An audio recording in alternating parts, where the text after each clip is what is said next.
If you've got loose wall fixtures, I'm going to show you one way you can fix that in this video. Drew in Las Vegas, Nevada asked how to fix a screw that's been pulled out of the wall. Well, Drew, you're lucky because I've got some loose screws in my home. So let me show you one way that you can fix those loose screws. It'll help to see the back side of what we're talking about. This is in our utility closet. This is the back side of drywall. These are studs or framing wood. Whenever you can screw into a stud, you're going to be far better off than if you're screwing in a drywall, but often that's not the option that you have. This is the back side of a wall in the same utility closet. Here's the studs and here's the drywall. Here is a place where we've got a nail coming through there and there because those are used to hang a picture. I'll show you over here. So those nails were used to hang this picture and they just poke through. When it comes to anchoring fixtures like a toilet roll holder, if they get loose, it's usually because, well, I'll show you why. You're going to want some replacement wall anchors. You can get these at a hardware store. I will put a link to these on Amazon if you want to get them that way. And you're going to want a screwdriver.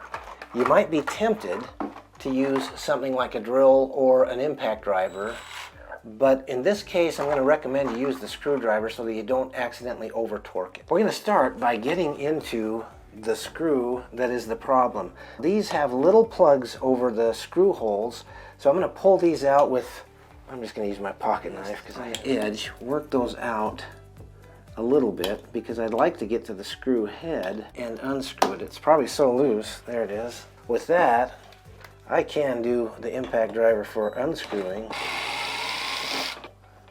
And that is now out. And I'm going to do the same thing on the other one too. I'll get these covers out. And it's probably easier to access this that way. And when I'm taking them out, I don't mind using this. I actually have to pull it to get the tension behind. You can see this wall anchor's just easily coming out like that. So that's why these are loose. They've just worn out. Now, I could just put these in the same holes. These are bigger. They're rated to 10 pounds and they will probably work and they would probably be sufficient. I'm going to go ahead and go up to these because I really want to beef it up. I'm going to pull these out and I'm going to do them on both sides. I'm going to pull the current wall anchors out. I'll use the screw to pull it out. That one was pretty good. When the screw goes into the anchor, it spreads it apart and that's what grabs into the drywall and that's what gives you your retention. The ones I'm going to put in are beefier. These are rated to 50 pounds. You're probably tempted to put this in this way, but I'm going to suggest you might be able to start it that way, but put it in with a screwdriver so you don't over torque by accident. Screw it in to where they're flush with the surface of the drywall.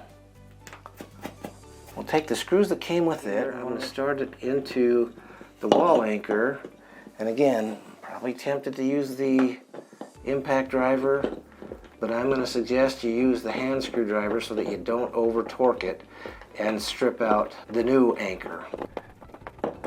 Before I get that snugged up all the way, I want to start the next screw.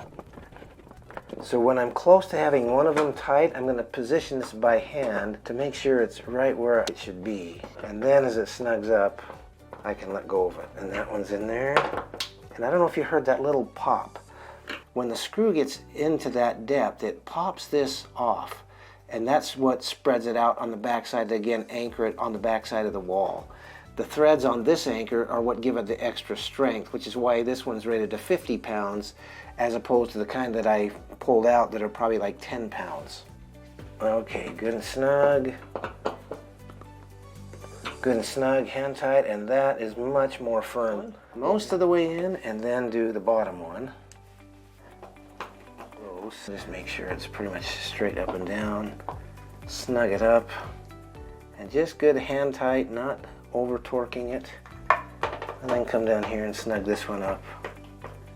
Good and snug, not too much. Much, much better. Those are solid.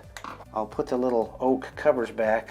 If these have a grain pattern, I'd put them in orientation with the grain. Some of these are so worn out that we're beyond those aesthetics, but like this one, Looks like it has some up and down grain, so I'm going to try to line that up with the up and down grain on the bottom as I push that in. I don't want to push them too hard because if I have to take them out, I don't want them to be too hard to pull out. All right, now for the acid test. We'll put that in. Oh, much more firm. That calls for the hotel toilet paper fold, just because it's almost a celebratory moment. There we go. Remember, you're never done until you've cleaned up. Drew, that's how you do it. It's not that hard if you're just replacing worn out wall anchors with stronger wall anchors. Remember, this channel is geared for young men growing up without a dad. If that's you, then I hope you'll subscribe. Always remember, you can still succeed, even if your dad may not be in your daily life, and you do have a dad that loves you. If you want to see a video about how to mount a wall bracket to a wall, then make sure you watch this video right here. Yeah, this one right here. And I'll see you on the next video.